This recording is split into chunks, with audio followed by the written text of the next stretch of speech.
Hey everybody, how you doing today? We're on Newegg TV Live, and we're interviewing WD. As a matter of fact, Matt, how have you been, man? It's good to see you again. Yeah, great. It's good to be back. We were in not long ago talking about the MyCloud EX4. Right. We just launched the MyCloud EX2, so we're real happy to be here talking about it. Excellent. And I should also introduce the man behind the myth and the legend. This is, of course, Paul from Newegg TV. How are you, Paul? I'm doing good. How are you, Steve? I'm very good. Thank you for creating the myths and the legends about me. I try, man. We tweet it all the time. It's awesome. Cool. And of course, I'm Steve, your host. So thank you guys so much for tuning in. We've been kind of running late, and we apologize for that. But we'll move right along into what is the MyCloud EX2. So Matt, can you please take it away and explain that to our audience? So at WD, we've been working on a bunch of really great NAS products. And a little while ago, we went to the next gen, which was the MyCloud generation. We started with the Consumer One Bay. And that really focused a lot on bringing some ease of use, making it quicker to use the product and get it on board and stuff like that. Right. The next thing we wanted to do was make some prosumer series products that have a little bit more bells and whistles, a lot more horsepower, and certainly better enclosures to kind of let people switch drives and do things like that. So the MyCloud EX2 is, again, the little brother to the EX4. It's a 2-bay NAS. But this actually runs a new Marvell processor, the 370, and with that we're actually getting some great performance out of this. And the numbers that we're actually seeing these days is about 100 megabyte a second for reads and about 60 megabyte a second for writes. So it's a pretty great 2-bay NAS. The MyCloud EX4, or I'm sorry, the EX2 ships in a mirrored RAID 1 mode by default. Good. But otherwise, the features between EX2 and EX4 are pretty much the same. Both have USB 3.0. It looks like you got at least one Ethernet on this. Of course, it would have to have that, and then dual power on the EX4, right? So I'll show you the back of both of these. And if you look, there's between the two, we have two USB 3s on the back for both. On the EX4, we actually do support failover for the power as well as for the network. But on the EX2, it's one Ethernet port and one power port. It is user serviceable, so if I pop the top, I can access the drives inside and switch these out. You can buy any of the EX products with an empty enclosure, or you can buy them fully populated. Excellent. We use red drives, of course, and inside of these, with the red drives, we're getting much better power consumption, much better life. The mean time between failure is 35% longer with red drives than with green drives. Wow. So if you're running a NAS, you really got to go with red. Yeah, absolutely should, because I've learned that lesson myself with an HTPC and just burning through drives. It was a mistake. That's great. They're really built for red. Excellent. Okay, so let's talk about a little bit about the features about the EX2, just to kind of give our audience an idea of what comes in the box and what type of features you guys are really trying to let them know is worth picking up the EX2 maybe versus the EX4. Sure. I love the EX4. I've also got an EX2. I use the EX4 because I put things in RAID 5, and that way I'm able to get some big capacity. For me, I put a lot of my photos specifically on the EX2 because it's just a great size for that. I also run all my backups to the EX2. Our audience should also know that you are actually a little bit of a photographer, so you do have quite a few pictures. Last time you came in, you showed me that massive array of pictures that you have. Right. So I have, on my EX2 at home, I have 250,000 photos on the device. Wow. And it's really good for serving up the content because it's fast on the network. It's got DLNA, so I can get it streaming to my smart TV. But then again, we've also got some really cool mobile apps that allow me to access those files. And it does do special stuff for photos. So we transcode the photos. I've got a Nikon D800, which is 36 megapixels, and it makes 25 megabyte JPEGs. And trying to stream those over the web will burn your data plan, and it takes forever. And the MyCloud EX products will create a little thumbnail version that's fast for the web, and then you can still download the full res. So just really quickly browse your photos as fast as possible. Get them right to you. Every photo I've ever taken at my fingertips with any device. Wow, fantastic. Okay, I'm not sure if we should open it up to questions just yet, but is there anything else you want to just kind of tease them with about it before we ask it? Yeah, others? I mean the best thing about these new generation of MyCloud products is the onboarding is super easy. And these devices will actually boot up without hard drives in them because we have the operating system in the enclosure. And that means that you don't have to go through the setup process where you download the OS from the website, install it, format it. With one of these, you really plug it in, turn it on, and it's up and running. So getting up and running was the first thing. Getting the performance where we wanted it, and then we've got some great apps that also work to add features to this. So we got some BitTorrent type apps and some web serving apps, media serving apps. So they're really cool for doing just about anything in a prosumer range of activities. I think that's really cool too when you think about it. If anybody out there is torrenting, then just having something that's low power, runs overnight, plenty of storage, start your torrents up, walk away. Maybe by the morning you're downloaded. But yeah, that's fantastic. I'm going to open it up to you guys then. I'm curious, what do you guys want to know about the EX2 or the EX4 or in general about WD? I mean, you know, Matt is a man who wears many hats and he's willing to answer many questions. So we'll open it up to that. And aside from that, Paul, do you have anything so far from we have a question so far from Venom Vet. They're asking about an SSD, but it's really more of a RAID question, which I think applies to both SSDs or hard drives. So they're asking in RAID 0, if you have two drives that have a different capacities on them, can you RAID them together, and what would the results be? And I have, I think, an answer, but Matt, I'm curious to know what your answer is myself. My anscer, well, I'll let you go first. So it supports the JBOD and RAID 0 and RAID 1, so you can certainly do that. And there's a whitelist of drives that are beyond the WD drives. We don't have SSD. So this will support any of the WD, black, blue, green, red. It also supports other drives from other manufacturers. I haven't tested it with an SSD myself, and I believe what will happen, and I don't know firsthand, if I put in two different capacities in a RAID 0, it would just take the lowest common denominator and create that RAID array. Yeah, that would have been my answer as well. So you can do it, but you'll lose half the capacity of the second drive. That's so. Right. I'd say JBOD would probably be a better bet. That way you'll get all of the storage capacity. If you've got mixed capacities, JBOD's going to give you 100% of both, but it won't give you any of the redundancy or some of the neat features you get with RAID. So yeah, good way to handle multiple capacities, but not the best for redundancy. Cool. Fantastic. All right. Anything else floating in? Yeah, another question here from Crazy Gunner 30331. Can I upload videos and use it to render with the EX2? So I'm not sure exactly what he means by use it to render. Any transcoding or anything like that? I know you do that with the images. We do that with the photos. We don't really transcode the video. Okay. But certainly with the read-write of what it has, it's pretty good for handling big video files as well. With the remote access that we include, the WD's proprietary Gen 3 remote access, we do create a peer-to-peer connection between the device and the MyCloud, my phone.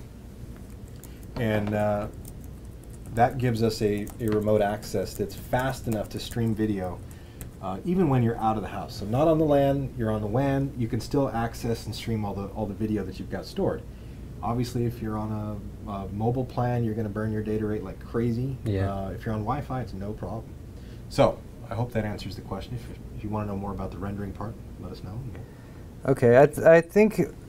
So first off, it does have streaming capability. I think that would be a big feature to point out. So you can load videos onto it and then access them remotely via the apps that are available for it? If I put video on here, there's a few different scenarios, and we'll go through them. At home, I'll use DLNA. Right. And with DLNA, you can stream a bunch of file types to whatever compatible rendering device you've got. So it's a DMS, which is digital media server, and any digital media player will see what's on this device. If I'm away from home, we've got our WD software, and we've got a MyCloud app for Android and iOS that allows you to remotely access the content of the drive.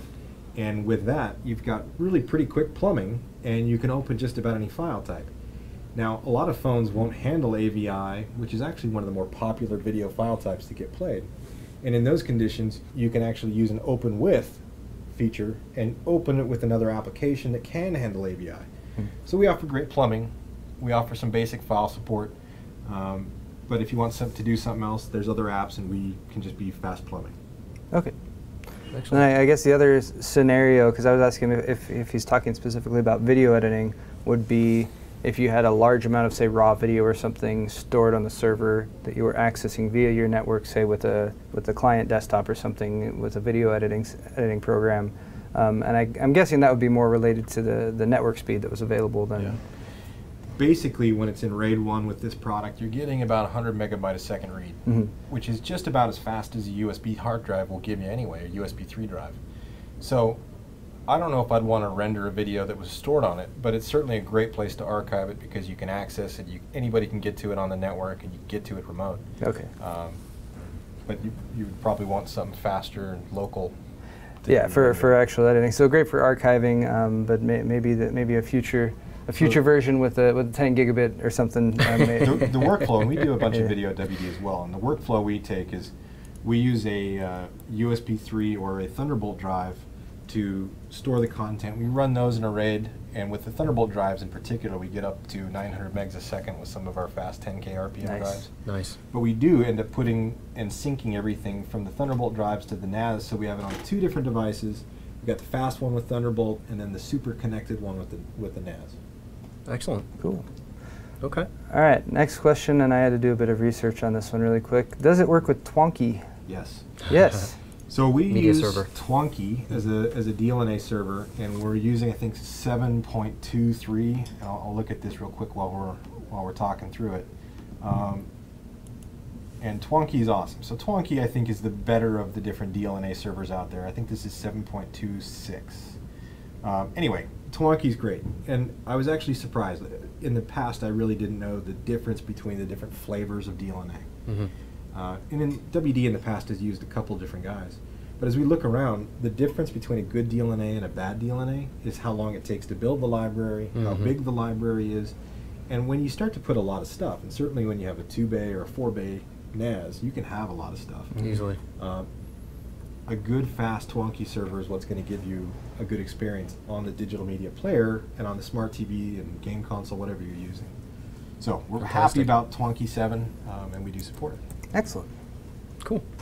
Okay. Anything else, Paul? Or? That's all the questions we have at this time, but we will continue monitoring chat for additional ones. So at this point, do you want to show them the UI? Because we can switch Absolutely. over to a full screen of that and kind of go through that. Yeah, so we can do a walkthrough of the web dashboard of the MyCloud EX2, and we can show you all the neat features that we've got. And if there's any kind of not safe for work pictures, now's the time you should probably have those popping up. Let me close all that down. Okay, good. Thank you. It happens. It could happen at any time. You're standing in front of a group of people trying to give out an informational speech, and then 15 minutes in. 15 minutes in, a screensaver pops up, and well, I mean, you know what I'm talking about. Personal files. Personal files. Yes. Okay, go ahead, Matt. I'm sorry. No problem. So for you watching, we're now looking at the web dashboard, and to get to this is actually pretty neat. So in the past, you used to have to know the IP address of the device you were using to be able to get to the web dashboard. And that can be tricky for some people. What we've got is I've just typed in the name WD MyCloud EX2, and it was smart enough to go and find the web dashboard of the product. Which is great because, again, we got here, it's got set up, and I didn't know the IP address that I was on, but it's easy enough to find anyway. Perfect. So this is the dashboard. This was all designed for touch and for mobile, and it works great on a computer, but when you design for touch and mobile, you put big targets for big fat fingers, and make it easy for everything to fit in a 1024 by 768. Yeah, it's got to look good in a small frame. It's got to be big so you can see it. Whether I'm using my iPad to access this stuff, or my mobile phone, or my computer, it's a great experience. Fantastic. So on the home screen, we get a lot of really great info. This is the dashboard to kind of just give you a snapshot of what's happening. This is a pretty fresh MyCloud EX2, so the capacity is mostly unused. It's running in a mirrored mode, so I have 2 2s inside.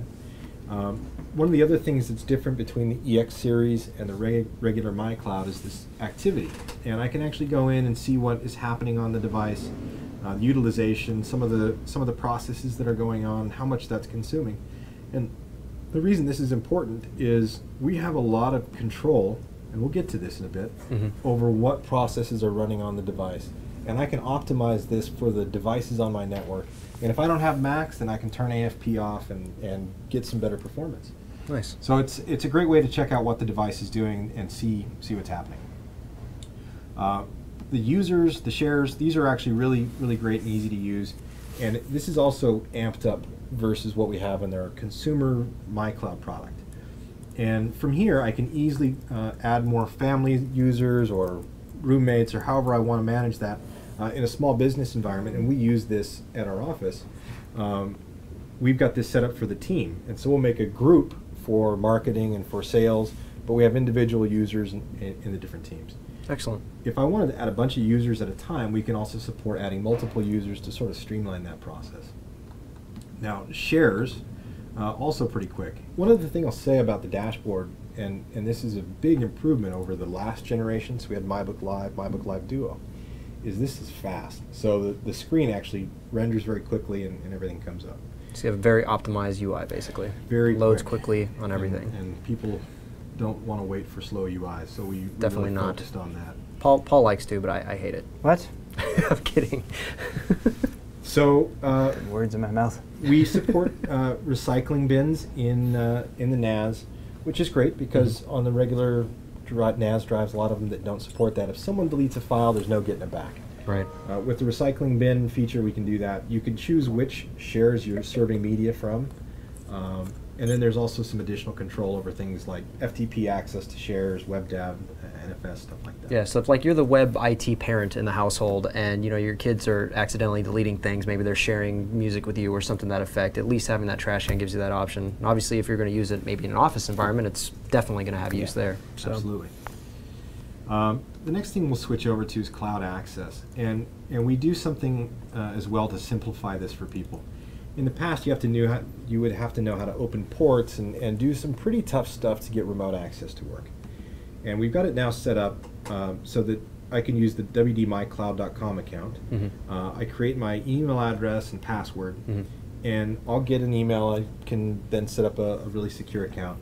But with this account, I now can go to my mobile device or another computer at work where it's not on the same network as this.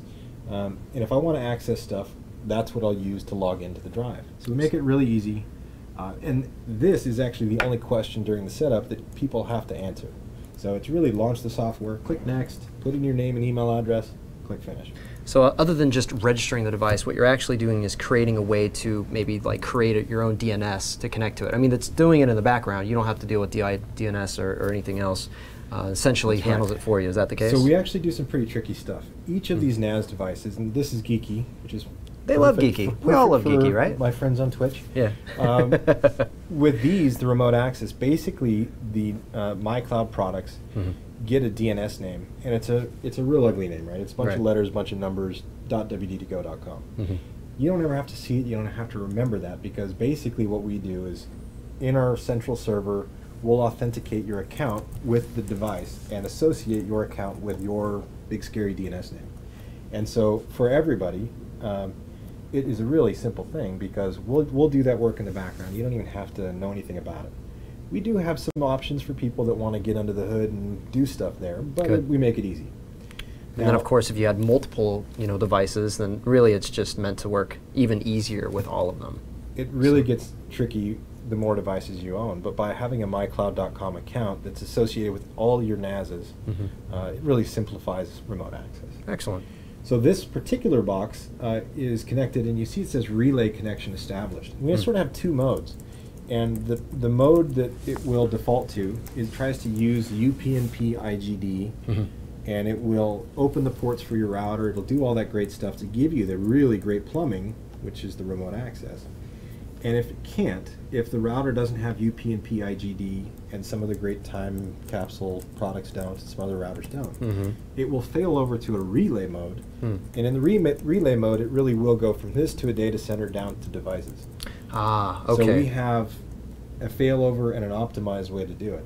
If you buy any of the MyCloud products and you see relay connection, see if you can get UPnP IGD to work, because this will improve your remote access performance. So really just set it up. If you can't get UPnP to work, set it up with whatever the port forwarding you need to have done set up, or port triggering or something like that, right?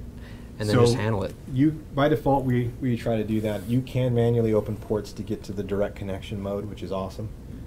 And if you're comfortable opening ports and getting into the router, that's the right way to do it. Excellent. Okay, good.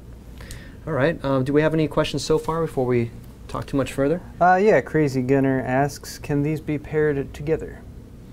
And was he mwahahaing back there as well? No, that was me. Uh-huh. I put mwaha. Okay. So, yes, and there's actually a couple cool ways to do that. We support something called distributed file system, and with distributed file system, and now that we have 2 models, it's great.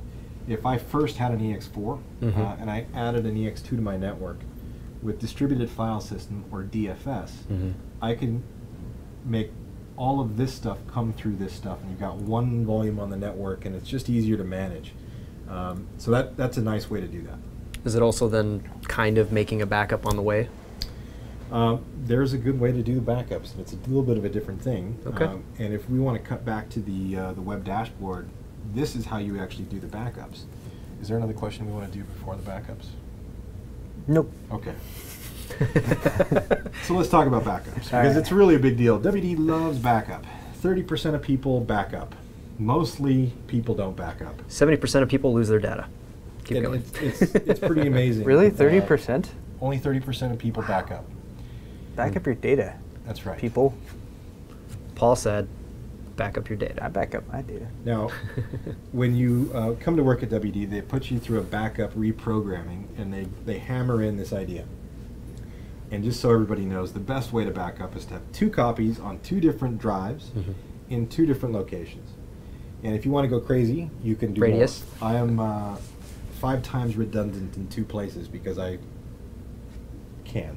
Okay. What about distance? You have them pretty far spaced out too, in case of... It's still all in Southern California, basically some in San Diego and some in Dana Point. If a tidal wave comes, I'll probably get knocked out all Yeah, day. California's supposed to fall into the ocean at some point, from what I've been Earthquakes and told. tidal waves can ruin my redundancy.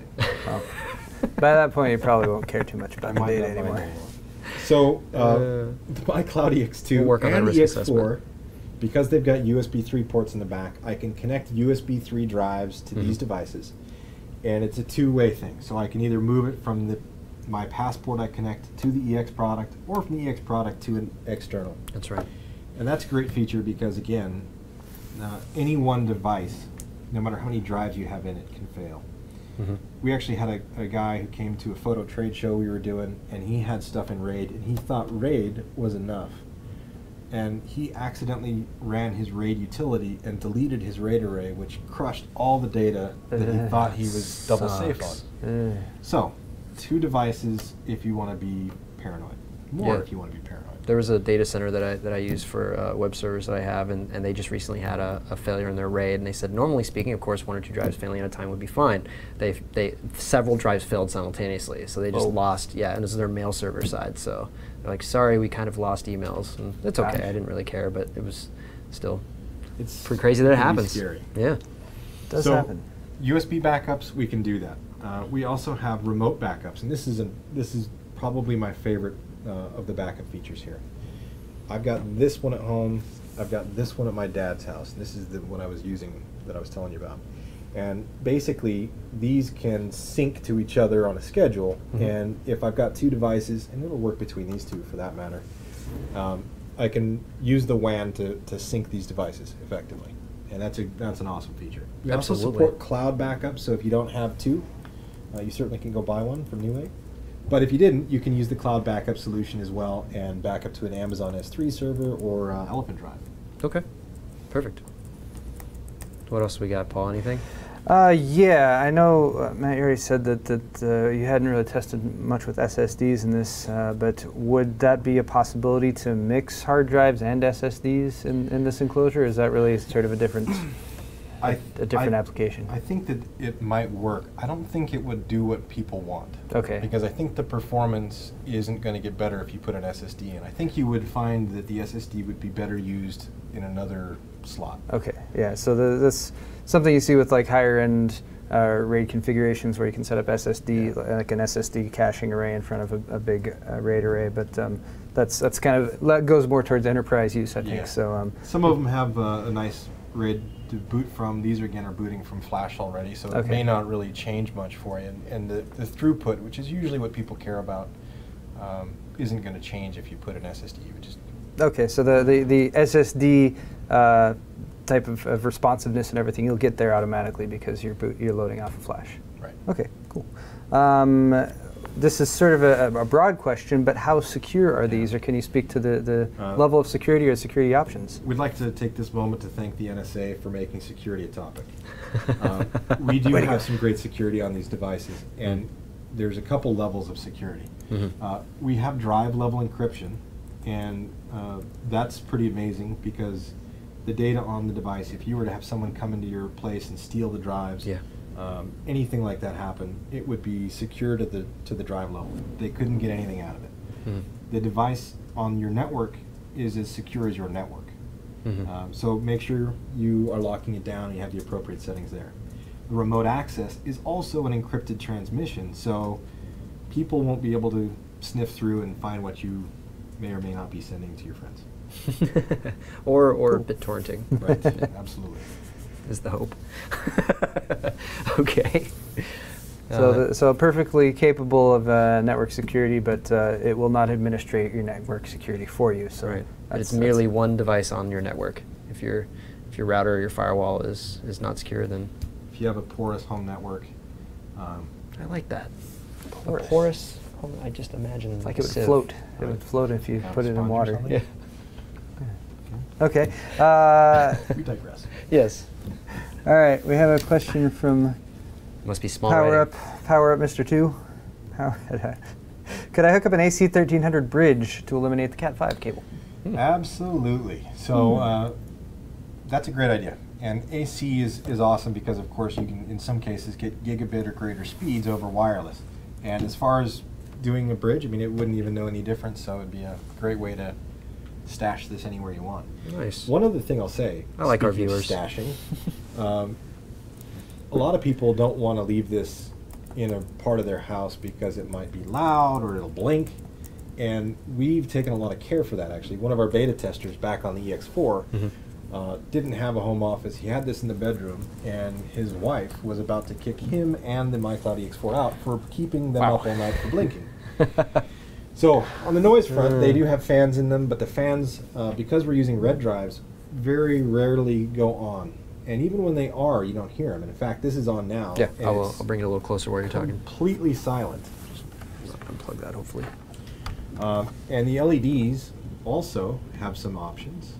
Get closer, Steve. Oh, I'll turn it so that the drives are just like hug it. I'm probably as close as I can get. I can't with these hear it. labs. If you guys can't hear anything, then you're never going to hear anything. But Yeah. I can't hear anything, So and I'm that's- just a few feet away. Yeah. So we also have some great options for turning off the LEDs. Yeah, so 'cause that you got don't 3 have here in the Christmas front. tree going on at night. Very nice. It's great. There's lots of options there. There To are. Make this, to keep this as close as possible to you. Keep your data close. Paul, do we have any other questions from the audience yet? No, we are caught up as of right now. Excellent. Okay. Matt, please continue. Okay, so we'll go back to the dashboard here, and I'm looking at storage. And you know, there's a few options here. We'll talk RAID for just a minute.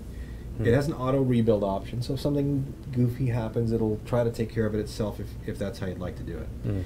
I can change the RAID mode, and we've got options for JBOD, just a bunch of disks, spanning, which is great if you wanted to do different capacities with these first two. RAID 0, fast, but running with scissors, and RAID 1 is double safe. I love that running with scissors. That's the great. device supports that. And much like the EX4, we're able to get a lot of great data from the drives because, of course, we make the drives, so we know about that. Our drives use something called smart data, and with smart data, I get all sorts of weird sensors to tell me stuff. And while I don't know what these numbers mean and what's going on, it does just tell me if it's good or bad or some other state. And in this case, we're able to also take this feature and put it together with notifications. I was going to ask you. So that if something bad happens, you'll either get a text message or an email that gives you the specifics. And in a lot of cases, days, weeks, months in advance of a drive failing, you'll get the notification. Drive A is having a problem. You swap it out, rebuild the RAID array, and you're up and running without losing data. Plenty of time to go to Newegg.com, pick up that hard drive, and replace it. That's right. Especially with our lightning fast shipping. With our lightning fast shipping, you will get it in like less days than 2 weeks. We're really bad at like smoothly integrating like the shameless plugs for Newegg. Yeah. But Should have a we glint to try. my We teeth. try. Ding. We also support iSCSI, and I actually spent this last week trying to learn about iSCSI and volume virtualization. I have to admit, I don't know really much about that at all. It's so. SCSI, but it's External. made by Apple. Oh. That would be what I started thinking. That's my assumption. Okay. The Apple version of iSCSI. I don't know if you guys are entertained at home, but I love this crap. These like one-liner, like ribbing us with some. Yeah, exactly. I need a dance. So, okay. we're going to go way back to SCSI days, and we used to have SCSI cables, and they were big monsters. And Fat ribbons. We have drives that take SCSI commands, and so you send a block level command to a drive, and it gets the block of data and brings it to the computer. And with a NAS, it works a bit differently, where we now have the computer sending the NAS a command, and then the NAS will go to the file level or the block level and go get the data. With iSCSI, it's pretty cool because you can actually, instead of using that big fat ribbon cable, use one of these to send SCSI commands to this. And it basically kind of bypasses the processor of the device and sends those drive level commands straight to these drives. And the upshot of that is, instead of having a share where you use Samba or AFP or NFS, you're actually having a real local hard drive experience, and your computer sends local internal drive commands across the network to this, which gives you, in some cases, better performance, but it gives you a perfect local hard drive experience. So it basically, essentially, the operating system and the device is treating it like a hard drive connected to an extra long Ethernet cable. That's exactly right. Okay, so it's no longer like a share. It's like this is drive E or That's drive F. Exactly right. Oh, and it's pretty interesting. So iSCSI is a really interesting thing. It's really easy on a Windows computer because they come with the iSCSI initiator. On Macs, it's more work because you hear that, Apple? I'm just kidding. Get some global SAN thing, and it costs some money. Okay. But we do also have volume virtualization, and with volume virtualization, I can connect to an iSCSI target using a Samba share. So if you're on a Mac, volume virtualization helps you get over that hump of not having for free iSCSI initiator for free. That's awesome. So iSCSI volume virtualization, very geeky. Most people don't need them, but we do have it. Nice. Cool. Got a couple. Yeah, I got a couple questions here. First, a couple from Weir's Technology. First, are these compatible with their? What about operating system compatibility? Pretty much. Yes, good question. Actually, anything? Pretty much all of them. We work as far back as I think Windows XP. Okay. And Windows XP was a little bit tricky on NAS stuff, but we have got some great software to kind of help that along. Are you going to cut off your Windows XP support on April 7th? Is that a big day for killing Windows XP? That's when Windows is cutting off Windows support for Windows XP. That would be a good time for us to also do the same thing. Might as well. You should probably send yourself an email, Matt. Yeah, let me remind myself to make April 7th today. So Windows XP, and on the Windows side, from Windows XP all the way up, no problem. On the Apple side, no problem. Linux, no problem. iOS, no problem. Android, no problem. BlackBerry, no problem. Okay. Really? Windows Mobile, BlackBerry. No, not yet. Somebody in the Twitch stream stopped chatting on their BlackBerry for like a second when you said that, but and then just kept going. Keyboard, so they're probably faster anyway. Yeah. Okay. Also, another question from Weir's Technology about power draw. Are these? Would you describe them as power efficient, or do you have any hard numbers? So the power efficiency on these is great, and that's a question that I appreciate being asked because we've got some pretty neat stuff here for that. And I'm going to start on my dashboard. So if we can check that out, I'll show you some neat stuff. Sure. We have drive sleep, and you can have these devices start to go down if you're not using them. And if you got something 24/7 connected, that's a great way to minimize the draw. Wake on LAN. The Wake on LAN support. As soon as any activity hits the device, it'll spin back up and start doing stuff, but it'll try to conserve some power. It's fantastic. The LEDs, while they are not massive power consumers, you can also turn those off. We have a power schedule, and I can configure the device to power up and down at different times on different days. And if I was sensitive to the amount of power it was consuming, this is a great way to also reduce that further.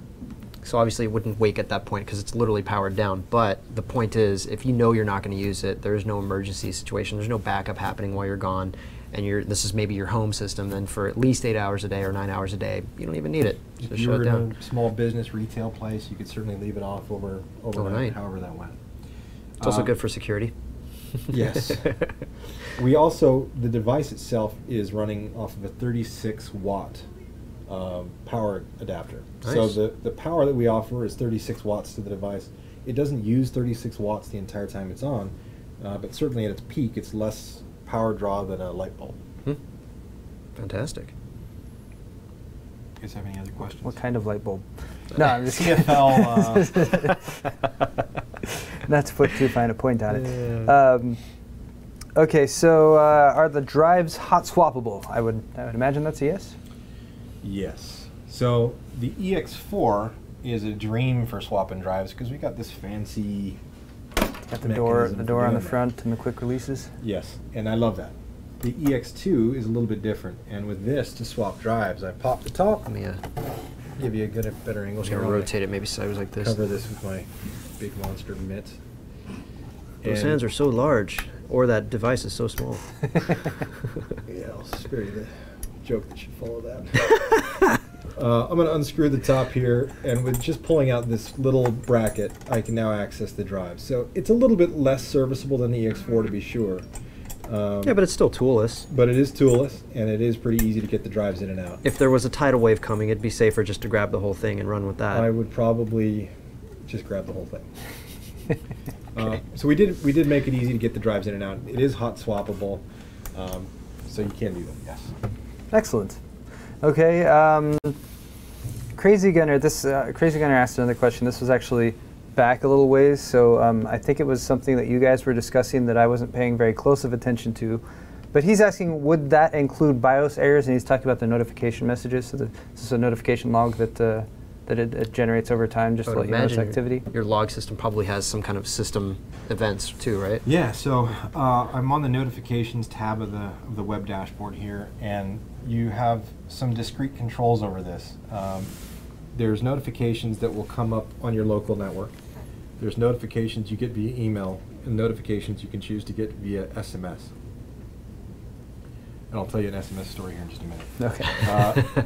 Basically, there's different levels of alerts, and sometimes if a lot of stuff's going on, you don't want to be bothered with the details. You can go to critical and warning or critical only, so you have a lot of control over how many alerts you're going to get hit with.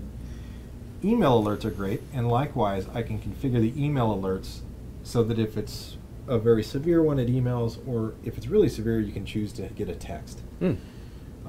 And that brings me to the story. And I'm hoping my buddy, who I'm going to be referring to in this story, is watching. Long time ago, at a house party, a buddy of mine fell asleep early, and we took his phone and signed him up for a $5 a month joke service that he didn't know about for a long time.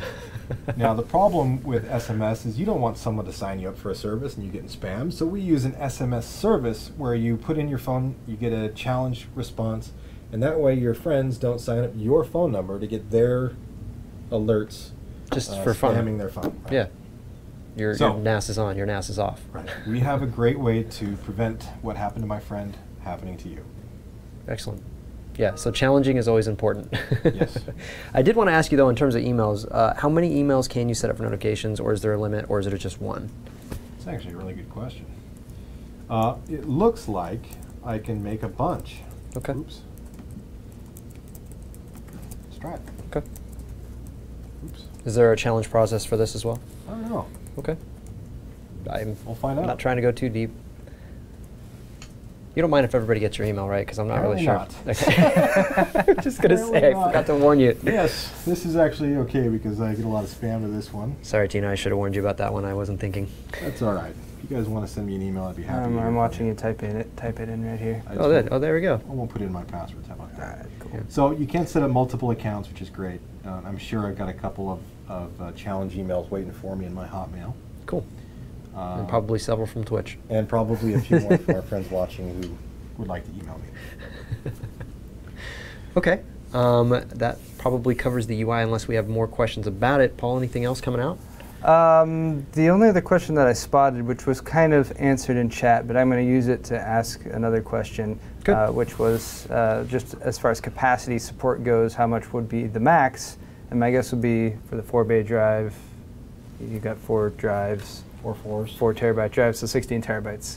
That's right. But then presumably, if there were to be more capacity drives coming out in the future, you could drop them in there and expand the capacity further, provided they were still SATA revision 3 or that type of thing. Yes. Okay, cool. So the answer, of course, is the max capacity. 4x4 is 16, 2x4 is 8. Of course, you put them in RAID, and then some of that gets lost to redundancy, so it depends on your RAID or RAID. But, yes. Perfect. Okay. All right, guys, I think unless you have any last-minute questions for us, we're probably going to wrap this up. Just going to give you guys one more moment to do that, and then you said you already covered all the apps, right? So we've got iOS, we've got Android, we don't have BlackBerry. What else? Windows Mobile is the other one. Yeah, Windows Mobile is the other one. Okay. I kind of wish we had that one, but that's still got a little bit of room to go. Little hump to jump, a little loop to go through. A little bit more. Okay, perfect. Any other good questions? You guys have great questions, by the way. Really appreciate you asking us good, tough questions. Thank you guys so much. That's awesome. And that looks like about it, at least as far as the questions related to this. We have other questions that are not related to that, but well, I mean, some of them are referring to last Friday's live stream. Okay. And kind of keeping that hashtag going. Oh, that hashtag. Yeah, I should tell you this story just to give anybody else a last-minute chance to think of something. So at the end of each one of our live streams, we typically send out a message to one of our friends in the industry, Linus, and he's big in the industry. You know, he's got tons of followers, and our show is shortly before ours ends. So we'll typically leave a little something, and in this particular case, the little message came from the audience, and it was due to a mispronunciation Paul said, and I'm not going to repeat it, but it sounded like he said something else, and when we asked what we should tell Linus at the end of our show, they exploded with that phrase as a hashtag, and it was just funny watching the show start up, and Linus is just like, I have no idea why, and Slick and Linus are both like, I have no idea why they're tweeting this, is ridiculous, and then they're like, Newegg are a bunch of trolls, and we're like, no, we're supposed to be funny. And that's awesome. Yeah, so we failed. Very amusing. Well, there was one other thing I was supposed to do. Okay. And my boss, who's in the room here, wanted to make sure that we were letting you guys know that we're going to be doing a Twitter chat sometime soon, and we haven't announced when. But at the Twitter chat time, we're going to refer to this live stream. And for anybody that wants to join us on that, we're going to be giving away an EX2 to people that refer back to this. I'm being told I might be mischaracterizing that. So come check us out, because we'll do a live Twitter thing, and we'll tell you what we're really going to do. We're going to give stuff away. We're going to do a Twitter thing. It's going to be awesome, and we'd love you to come. Oh, which Twitter is it? Which is the Twitter handle for WD? At Western Digital is what you guys want to follow. So get your little... and on Facebook as well, so facebook.com/Western Digital, I believe, as well. Otherwise, if you Google it, either way, Facebook, that. We do the Twitter. Do the tweets, we do the Facebook, and the Twitters, and the pretty much MyFace. you can find us on Twitter, Instagram, Facebook, YouTube at their respective names /Western Digital. Perfect. So, remember that you guys got it here first, and definitely check them out on their Facebook and their Twitter, and stay close with that, because they're going to do some fun stuff on there that's going to help you guys out at home. So, I think that being said, man, I'm going to wrap this up. I want to thank you so much, man. So fast. It did, didn't fast. it? It's only been 2.5 hours, right? Oh, I thought it was more like 30 minutes. It was. About 45. Pretty good. Yeah. Awesome. Well, Paul, thank you so much for helping me out, and glad I could be here and carrying my weight for me. I've been weak lately, kind of tired under the weather. Anytime, Steve. And thank you guys also for watching. Don't forget to subscribe to all of our various YouTube and our Twitch and our Twitters. I think I'm Steve_OMG. Paul is Paul Hardware, and I'm not sure if you want to share a Twitter or if you even have one. Benino WD. BENNINO WD. Excellent. Okay, and of course at Western Digital. So thank you guys once again, and have a great Thursday. Bye-bye. Bye.